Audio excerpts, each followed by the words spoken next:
जब फोन को फोल्ड करेंगे तो डिस्प्ले के एटम्स एक दूसरे के पास आने लगेंगे और फिर भी डिस्प्ले अच्छे से काम करती है, कोई भी शॉर्ट सर्किट नहीं होता, जबकि यहाँ पर कॉन्टिन्यूसली करंट का फ्लो होता रहता है। हमारे फोन की स्क्रीन में डिस्प्ले एक अलग चीज है और स्क्रीन की टच सेंसिटिविटी एक अलग चीज है और मिक्स में इनको कॉम्बो बोल दिया जाता है और यहाँ पर इन दोनों की मल्टीपल लेयर्स होती है। तो वन बाय वन इनको समझते हैं। यहाँ पर सबसे ऊपर जो लेयर होती है वह टच सेंसिटिविटी की होती है, जिसको कैपेसिटिव टच स्क्रीन बोलते हैं। इसमें भी मल्टीपल लेयर होती है, जिसमें सबसे ऊपर एक ग्लास लगाया जाता है। जनरली हमारे फोन में रिजिड और स्ट्रॉन्ग ग्लास होता है, जिसमें गोरिल्ला ग्लास का आपने नाम सुना होगा, लेकिन फोल्डिंग डिस्प्ले में हम उसको काम में नहीं ले सकते। इसमें फ्रंट ग्लास प्लास्टिक का बना होता है, जो एक हाई ग्रेड का पॉलीमर होता है, जिसका नाम है पॉलीमाइड। यह इतने पतले होते हैं कि इनकी थिकनेस 100 माइक्रोमीटर से भी कम होती है, जिसकी वजह से इनकी एक्सीलेंट फ्लेक्सिबिलिटी होती है। इनको मल्टीपल टाइम स्ट्रेच और बेंड करने के बाद भी यह अपनी ओरिजिनल पोजीशन में आ जाते हैं बिना किसी डिफॉर्मेशन के।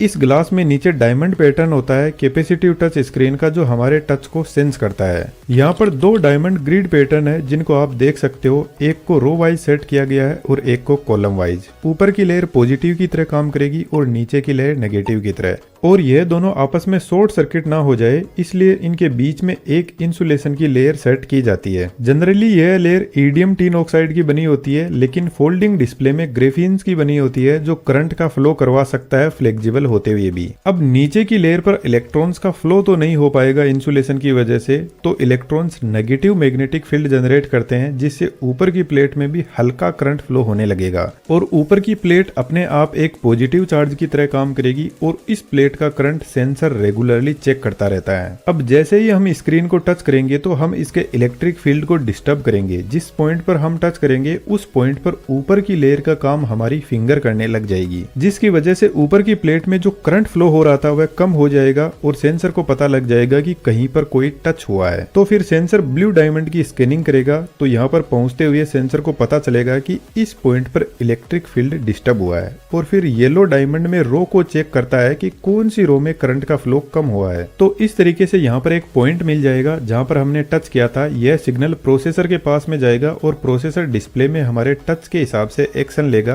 कि क्या दिखाना है। अब सबसे इंपॉर्टेंट बात है, यह दोनों लेयर और इंसुलेटर ट्रांसपेरेंट होते हैं, क्योंकि इनके नीचे डिस्प्ले होती है, तो हमें देखना भी होता है कि हमने किया क्या है। हमारा नॉर्मल जो स्मार्टफोन की डिस्प्ले होती है, उसको आप ओपन करके यदि हल्का फोल्ड भी करोगे तो वह आराम से काम करेगी, कोई फॉल्ट नहीं आएगा। लेकिन चैलेंज तब आता है जब आप डिस्प्ले को पूरा 180 डिग्री फोल्ड कर देते हैं और रेगुलरली हमें इसको फोल्ड करना हो। तो सबसे पहले हम OLED को समझते हैं कि इसमें क्या कंपोनेंट होते हैं जो फोल्ड करने में हेल्प करते हैं। अगर आपको हमारी 3D एनिमेशन से बनी यह वीडियो पसंद आई तो आप हमारे एडवांस 3D एनिमेशन कोर्स में शामिल हो सकते हैं। इस कोर्स में हम आपको वो सभी स्किल सिखाएंगे जो आपको प्रोफेशनल 3D एनिमेशन क्रिएट करने के लिए चाहिए। चाहे आप 3D एनिमेशन में नए हो या पहले से कुछ जानते हो, हमारा कोर्स आपको बेसिक से एडवांस लेवल तक गाइड करेगा। इसे आज ही ज्वाइन करें और अपनी एनिमेशन की स्किल को एक नई ऊंचाई पर लेकर जाए। डिस्क्रिप्शन में डिटेल्स अवेलेबल है। यह डिस्प्ले हमारे घर में जो LED टॉर्च होती है उसी का एडवांस वर्जन है। यह एक सैमसंग का फोन है जिसका रेजोल्यूशन 2K रेजोल्यूशन से ज्यादा है, आप यहाँ पे देख सकते हो। यदि इन दोनों को मल्टीप्लाई करें तो हमें वैल्यू मिलती है 40 लाख से भी ज्यादा। अब हर एक पिक्सल एक LED लाइट होता है और इस डिस्प्ले में टोटल इतनी LED लाइट लगी हुई है, और यह लाइट भी कंट्रोल्ड लाइट होती है जिनकी ब्राइटनेस को कम ज्यादा किया जा सकता है। लेकिन OLED की फुल फॉर्म होती है ऑर्गेनिक लाइट एमिटिंग डायोड। अब ऑर्गेनिक का मतलब यह नहीं कि यहाँ पर जो एटम्स यूज होते हैं वह पेड़ पौधे फूल पत्तियों के बने होते हैं। केमिस्ट्री में ऑर्गेनिक का मतलब होता है कार्बन का ऐसा कंपाउंड जो मल्टीपल एटम के साथ में अपना बॉन्ड बना सके। यहाँ पर मोलिकुलर स्ट्रक्चर कार्बन के एटम के अराउंड ही बना रहता है, जो कुछ इस टाइप का होता है। लेकिन इस स्ट्रक्चर को देखने से पहले हमें एक बार एटॉमिक लेवल पर जाकर समझना होगा कि यहाँ पर लाइट एमिट कैसे होती है। फॉर एग्जाम्पल, यह एक सिलिकॉन का एटम है। इसके चारों तरफ इसके एनर्जी लेवल होते हैं, जिसमें इलेक्ट्रॉन चक्कर लगाते रहते हैं, और जैसे जैसे एनर्जी लेवल न्यूक्लियस से दूर जाते जाएंगे वैसे वैसे इलेक्ट्रॉन्स के पास में एनर्जी का लेवल बढ़ता जाएगा। अब यह जो लास्ट वाला एनर्जी लेवल है इसको वैलेंस बैंड बोलते हैं, और इस बैंड के चारों तरफ एक और बैंड होता है जिसको कंडक्शन बैंड बोलते हैं। जब हम पावर सप्लाई कनेक्ट करते हैं इस एटम से तो इलेक्ट्रॉन के पास में पावर आ जाती है और यह वैलेंस बैंड से कंडक्शन बैंड में पहुंच जाता है, और जो इलेक्ट्रॉन कंडक्शन बैंड में पहुंच जाता है वह फ्री हो जाता है आगे गति करने के लिए,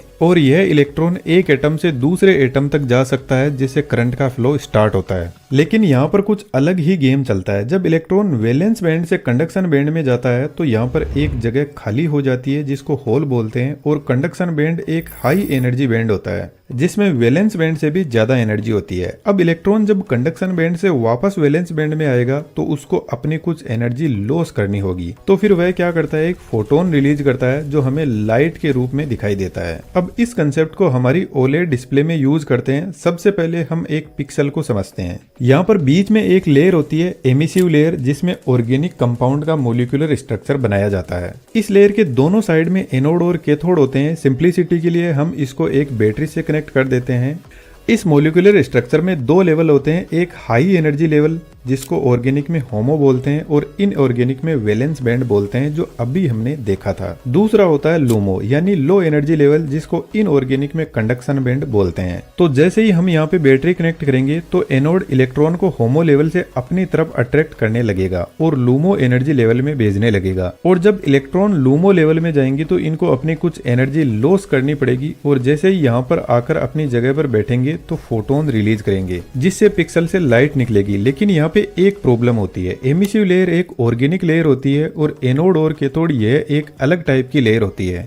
तो जब एनोड इलेक्ट्रॉन को अपनी तरफ खींचेगा तो होमो लेवल और एनोड के बीच में अपने आप एक बैरियर बन जाता है। सेम ऐसा ही कैथोड साइड में होता है। तो फिर इस बैरियर को कम करने के लिए इलेक्ट्रॉन और होल इंजेक्शन लेयर लगाई जाती है जो इस बैरियर को कम करती है। अब बैरियर तो कम हो गया, लेकिन हमें इलेक्ट्रॉन और होल्स की स्पीड को बढ़ाना है, तो यहाँ पर इलेक्ट्रॉन ट्रांसपोर्ट लेयर और होल ट्रांसपोर्ट लेयर लगाई जाती है। और इतनी सारी लेयर लगाने के बाद में हमारा एक पिक्सल रेडी हो जाता है। और सबसे अच्छी बात यह है कि हर पिक्सल में करंट के फ्लो को हम कम ज्यादा करके यहाँ पे इसकी लाइट की इंटेंसिटी को एडजस्ट कर सकते हैं। यहाँ पर ध्यान देने वाली बात है कि जो एनोड होता है वह ट्रांसपेरेंट होता है, अदरवाइज तो हमें कलर दिखाई ही नहीं देगा। इस पिक्सल से व्हाइट लाइट निकलती है। ठीक ऐसे ही हम दो पिक्सल और बना लेते हैं और इन सभी से व्हाइट लाइट रिलीज होगी।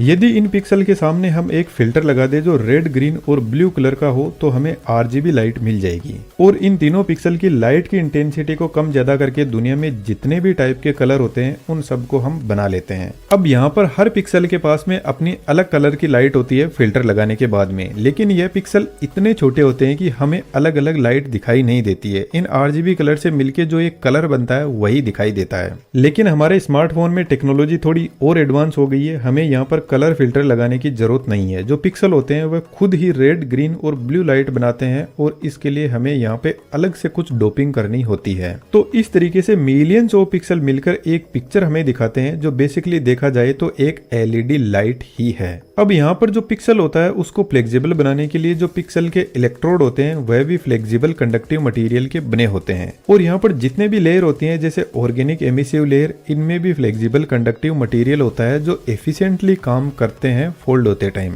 जैसा हमारे घर में जो वायर होता है इसको हम फोल्ड भी करेंगे तो इलेक्ट्रिसिटी की सप्लाई होती रहेगी, तो ठीक ऐसा ही यहाँ पर कंडक्टिव मटेरियल काम में लिया जाता है हाई क्वालिटी का। अब फ्लेक्सिबल डिस्प्ले के लिए जो सबसे इंपॉर्टेंट चीज होती है वह है हिंज। यहाँ पर ऊपर जितनी भी लेयर हमने देखी इन सभी को सपोर्ट मिलता है लिविंग हिंज से, जो बीच में से फोल्ड हो सकती है, और यह एक सॉलिड मेटल हिंज होती है। लेकिन इसके अलावा भी एक पावरफुल मेन हिंज होती है। सैमसंग Z Fold 6 का हिंज सबसे पहले आप देखो और फिर मैं आपको बताता हूँ कि इसको ऐसा क्यों डिजाइन किया गया है। दोनों साइड में हिंज के कनेक्शन जो लेफ्ट एंड राइट पार्ट को जोड़ते हैं, और यह हिंज थोड़ी टाइट होती है ताकि स्क्रीन को हम जहां पर छोड़े वहीं पे रुकी रहे, कहीं ऐसा फील ना हो कि स्क्रीन बीच में से टूटी हुई पड़ी है। बीच में लगी हुई हिंज कुछ इस टाइप से काम करती है। यहाँ पर फ्लेक्सिबल वायर लगे रहते हैं स्क्रीन के बीच में कनेक्शन के लिए। हिंज दोनों साइड को सिमेट्रिकली ओपन करती है और दोनों पार्ट के बीच में एंगल एकदम इक्वल मेंटेन करके रखती है। अब यह हिंज का मैकेनिज्म इतना कॉम्प्लेक्स इसलिए बनाया जाता है ताकि स्क्रीन पर कोई भी लोड ना पड़े। स्क्रीन जस्ट फोल्ड और अनफोल्ड होती है, बाकी रिमेनिंग पूरा लोड इन हिंज पर ही रहता है, जो इसकी लाइफ को इंक्रीज करता है। सैमसंग का यह हिंज मैकेनिज्म एक नई टेक्नोलॉजी से डेवलप किया गया है। सैमसंग के अलावा भी जो फोल्डिंग फोन है उनमें हिंज के अंदर एक गियर असेंबली को काम में लिया जाता है। इस तरीके से फोल्डिंग ओलेड स्क्रीन को मैनेज किया जाता है। मेरे ख्याल से आपको बहुत कुछ समझ में आया होगा। वीडियो कैसा लगा कमेंट बॉक्स में जरूर से बताना। हमें सपोर्ट करने के लिए चैनल की मेंबरशिप जरूर से ज्वाइन कीजिएगा। हमें आपके सपोर्ट की जरूरत है।